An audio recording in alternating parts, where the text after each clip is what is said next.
Happy Lord's Day po sa ating lahat mga kabiyaya. Sama-sama po nating sambahin ang ating Panginoon. Kaya tayo po ay lumapit sa trono ng kanyang biyaya. Atin pong basahin ang kanyang mga salita na nagpapakilala na tayo ay may isang Diyos na mayroong tatlong persona, ang Ama, ang Anak, at ang Espiritu. Mula po sa unang Juan 5, 1 hanggang 8. Ang sinumang nananampalataya na si Jesus ay siyang Kristo ay ipinanganak ng Diyos. At ang bawat umiibig sa nanganak ay umiibig din naman sa ipinanganak na iyon. Dito'y ating nakikilala na tayo'y nagsisiibig sa mga anak ng Diyos. Pagkat tayo'y nagsisiibig sa Diyos at tinutupad natin ang kanyang mga utos. Sapagkat ito ang pag-ibig sa Diyos na ating tuparin ang kanyang mga utos, at ang kanyang mga utos ay hindi mabibigat. Sapagkat ang sinumang ipinanganak ng Diyos ay dumadaig sa sanglibutan, at ito ang pagtatagumpay na dumadaig sa sanglibutan. Sa makatuwid ay ang ating pananampalataya. At sino ang dumadaig sa sanglibutan? Kundi yaong nananampalataya si Jesus ay anak ng Diyos. Ito yaong naparito sa pamamagitan ng tubig at dugo. Sa makatuwid ay si Jesucristo. Hindi sa tubig lamang, kundi sa tubig at dugo.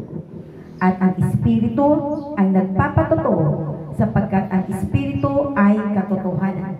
Sapagkat may tatlong nagpapatotoo, ang Espiritu, ang tubig, at ang dugo. At ang tatlo ay nagkakaisa. Sa Diyos po ang kapurihan sa pagkabasa ng kanyang banal na salita. Alayan po natin ng pagsambang awit ang ating dakilang Diyos. Na siyang tunay na Alpha at Omega ng ating mga pananampalataya.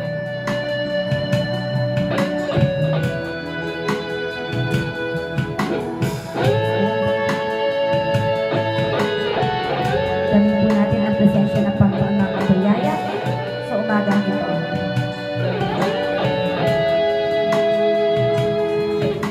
Ikaw ang may likha nitong langit at ng lupa. Ikaw ang siyang Alpha at Omega. O Jesus, dakila ka.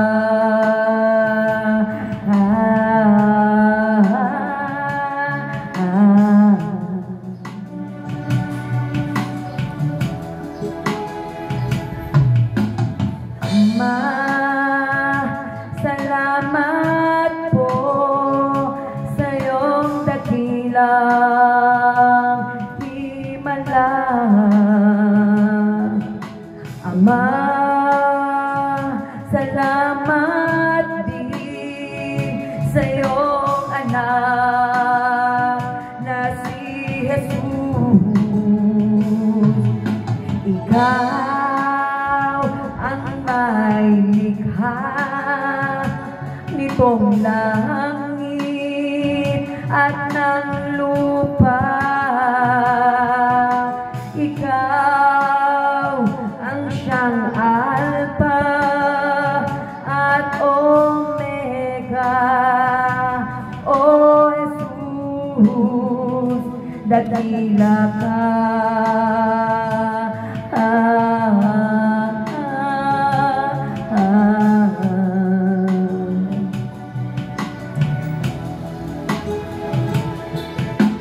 Jesus, salamat po sa iyong dugo na nabubog. Jesus, salamat din sa Espiritu iniwan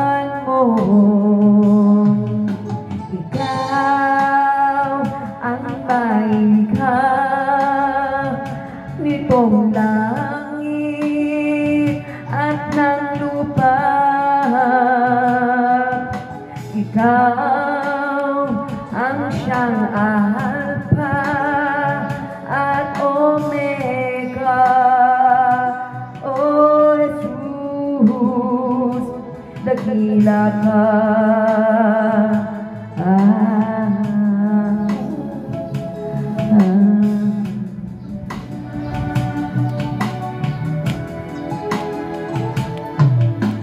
Tunay nga po na ang nananampalataya sa anak ng Diyos ay may patotoo sa Kanya. Ang hindi nananampalataya sa Diyos ay ginagawang isang sinungaling ng Diyos. Sapagkat hindi sumasampalataya sa patotoo na ibigay ng Diyos tungkol sa Kanyang anak. At ito ang patotoo na tayo binigyan ng Diyos ng buhay na walang hanggan. At ang buhay nito ay nasa Kanyang anak. Ang kinaroroonan ng anak ay kinaroroonan ng buhay.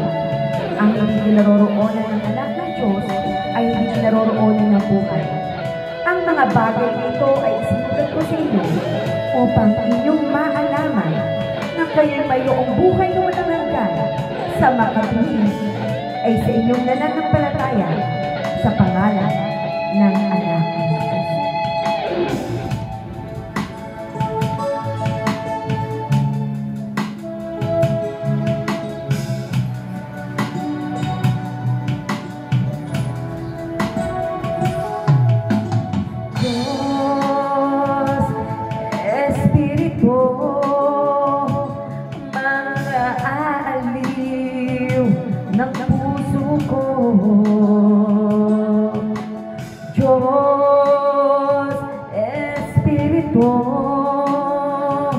Salamat po sa inyo. Ikaw ang may likha nitong langit at ng lupa. Ikaw ang siyang Alpha at Omega. O Jesus, dakila ka.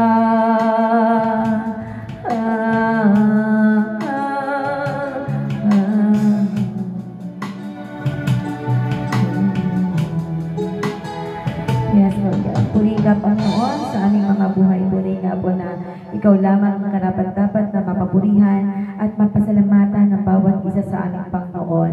Tunay nga po na ikaw ang Alpha at Omega, O God, na tunay nga Panginoon na siyang author and finisher din po ng aming mga pananampalataya, Lord God. Kaya alam namin, Panginoon, mula sa umpisa hanggang sa huli, Panginoon, ay kasama ka namin, Panginoon, na magtataguyod ng pananampalataya, na magbabahagi ng mabuting balita, Lord God. Salamat, Panginoon, dahil sa natapos itong gawa ni Jesus doon sa krus, Lord God, alam namin, Panginoon, na ang bawat manampalataya sa mabuting balita ni Jesus ay magkakaroon ng buhay na walang hanggan at wala nang paghatol sa kanilang kaluluwa. Kaya, Lord God, patuloy na pinapupurihan ka namin, O Diyos. Pinasasalamatan, Panginoon, sa aming mga buhay, Lord God. Salamat, Panginoon, dahil ikaw ang siyang may likha, Panginoon, ng aming kaligtasan, ng aming kapatawaran, Lord God. Kaya paulit-ulit mapapuri, pasasalamat sa dakilang ngalan mo, Lord God. Pagpalain mo ang bawat bahagi ng aming sama-samang pagsamba sa iyo, Lord God. Gayon din po ang mga awitin ng pagpupuri, pagsamba, Panginoon, ng pasasalamat ay tanggapin mo at maging mabangong samyo, Lord God, sa inyong banal na trono, Panginoon, ang mga pagsambang ito. Lord, dinadalangin namin ang mga salita mo na makakayag, Panginoon.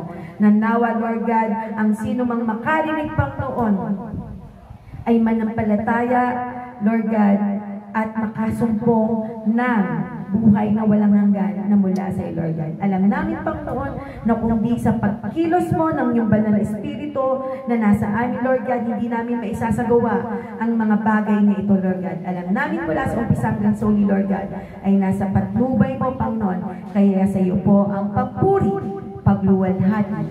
In Jesus' name we pray. Amen and amen. Palakpakan naman po natin mga kabiyaya ang ating banal na Diyos. Purihin po ang Panginoon at siyempre po sa umagang ito, patuloy po nating alayan ang ating Panginoon ng awit ng pagsamba. Amen mga kapatid.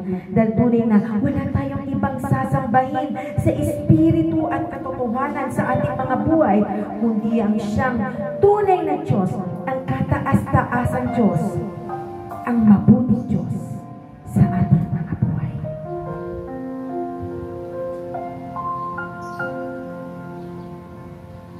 Kay buti mo, Panginoon, dakila ka sa buhay ko, sa labis ng pag-ibig mo ay naligtas ako. Hindi man karapat-dapat ay iyong pinatawad at binigyan mo pa ng tinig. Tinuruan mong umawi, kaya ngayon ang puso't isip ko'y iisang sinasambit.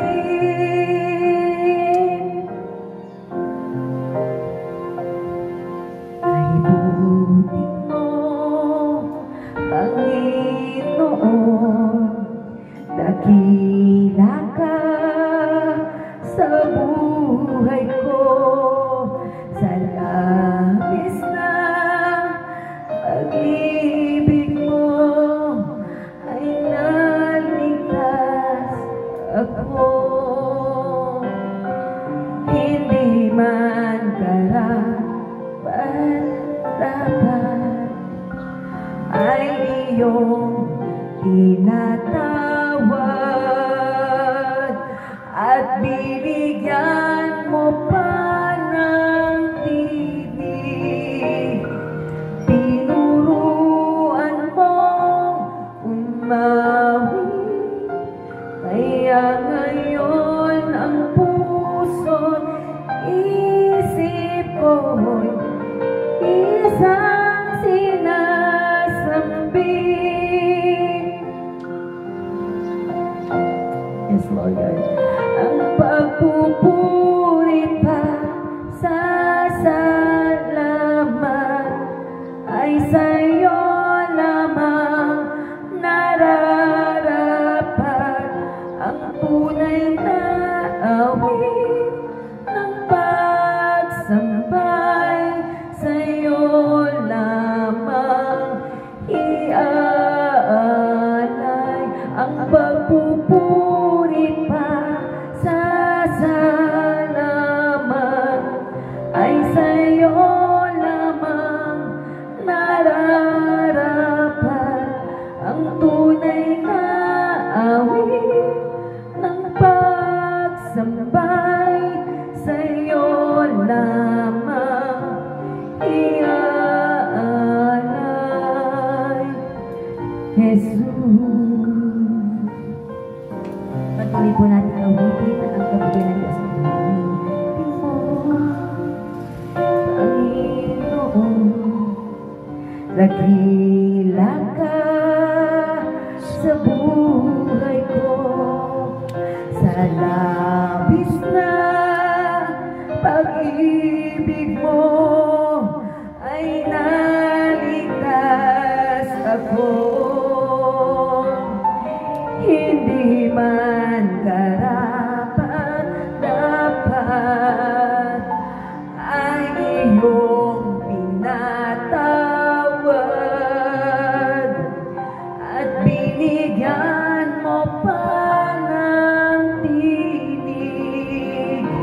Tinuruan mo umawi, kaya ngayon ang puso't isip ko'y isang sinasambit. higit ang pagpupuri pa sa salamat ay sa'yo lamang nararapat ang tunay na awit ng pagsambay sa'yo lamang iaalay,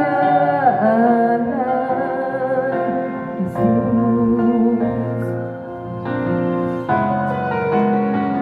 Ang pagpupurit pa sa salamat ay sa'yo lamang nararapat ang tunay na awit ng pagsambay sa'yo lamang. Ang pagpupurit pa sa salamat ay sa'yo lamang nararapat ang tunay na awit ng pagsambay sa'yo lamang iaalay, sa'yo lamang iaalay, sa'yo lamang iaalay,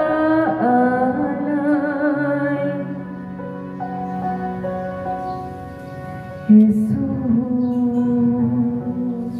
Tunay nga, Panginoon, para sa iyo lamang ang aming pagpupuri at pasasalamat dahil dakila ka, tapat ka, magpakailanman. At sa umagang ito, Lord God, alam po namin na kami po ay makakalapit lamang ng mayroong pusong dalisay dahil sa iyong biyaya, dahil sa iyong mga nagawa, Lord God. Kaya alam namin, Panginoon, wala kaming sukat ipagmalaki, kundi ang natapos at ang kompletong nagawa lamang ng iyong bugtong na anak na si Kristo Jesus.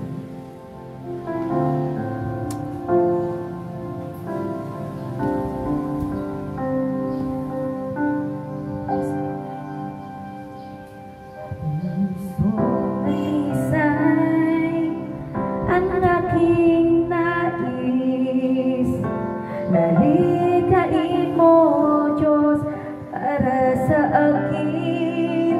Pusong dalisay, ang aking nais, nalikain mo, Diyos, para sa akin. Isang pusong tapat na sa'yo'y nagmamahal, isang pusong sa'yo'y walang alinlangan, isang pusong itinitibok na ika'y parangalan, handog ko'y pagpupuri sa'yo lamang, Jesus.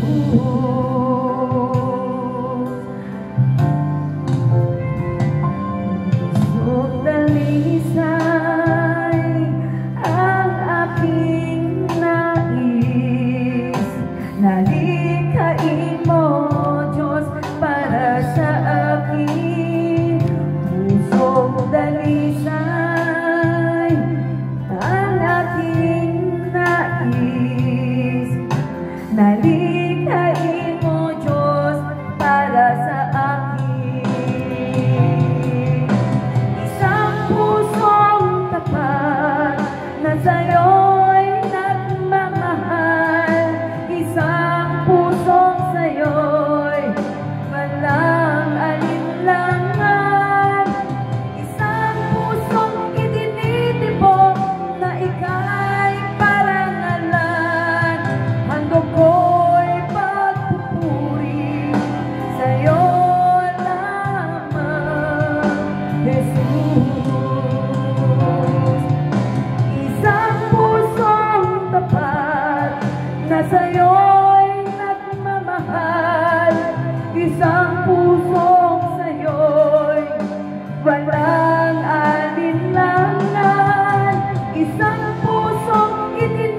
sa'yo lamang, Jesus.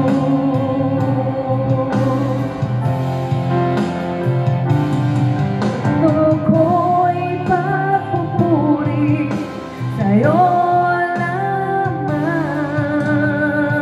Jesus. Yes, Lord God, ikaw lamang po ang karapat-dapat na handugan ng papuri at pasasalamat, O God. In Jesus' name, in Jesus' name. Amen and amen. Sa Diyos po ang papuri, mga kabiyaya. Sa umagang ito, papuri po sa Diyos sa tubig na Lord. At ating pong ihanda mga kabiyaya ang ating pong mga pandinig at mga sisidlan upang tanggapin ang biyaya ng salita ng Panginoon mula po sa ating mahal na Pastor.